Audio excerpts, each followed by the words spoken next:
برادران اسلام، امت کی ماؤں، بہنوں اور بیٹیوں، السلام علیکم ورحمۃ اللہ وبرکاتہ۔ رمضان المبارک رواں دواں ہیں، روزے چل رہے ہیں، تلاوت قرآن ہو رہی ہے، ذکر و اذکار چل رہے ہیں، لیکن کچھ وقت نکال کر ہم سب کو چاہیے کہ ہم اپنی فرض نمازوں، سنت نمازوں، تراویح کے علاوہ بھی نوافل کا کثرت سے اہتمام کریں، بہت زیادہ نوافل کا کثرت سے اہتمام کریں۔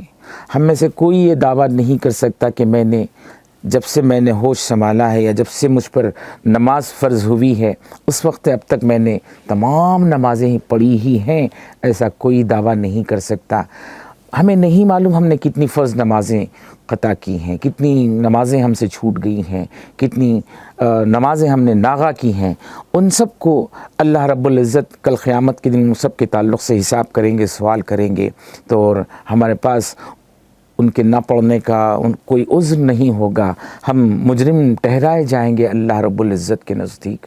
تو یہ نوافل جو کثرت سے ہم رمضان المبارک میں پڑھیں گے، یہ نوافل اللہ رب العزت کی بارگاہ میں ہمارے فرائض کی کوتاہیوں کو پورا کرنے کی کوشش کریں گے۔ اللہ رب العزت ہماری نوافل کی نمازوں کو لے کر وہ جو ہمارے فرائض چھوٹ چکے ہیں ان کو برابر کرنے کی کوشش کریں گے۔ اللہ تعالیٰ کا یہی وعدہ ہے کہ اللہ کا یہ وعدہ ہے کہ تم میری طرف آؤ، میں تمہاری طرف آتا ہوں، تم میرا خیال کرو، میں تمہارا خیال کرتا ہوں، فاذکرونی، تم مجھے یاد کرو، اذکرکم، میں تمہیں یاد کرتا ہوں۔ ایسا نہیں ہے کہ صرف ہم ہی یاد کرتے رہیں، اللہ تعالیٰ ہم سے بھول جائیں، ہمیں بھول جائیں، کیسے ہو سکتا ہے؟ ایسا ہو نہیں سکتا۔ اس لیے نوافل کی کثرت، بندہ نوافل سے اللہ کے بڑے قریب ہو جاتا ہے، سجدوں کے ذریعے بڑا قریب ہو جاتا ہے۔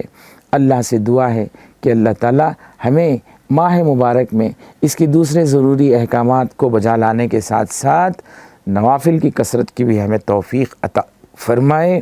وآخر الدعوانا ان الحمد للہ رب العالمین۔ السلام علیکم ورحمۃ اللہ وبرکاتہ۔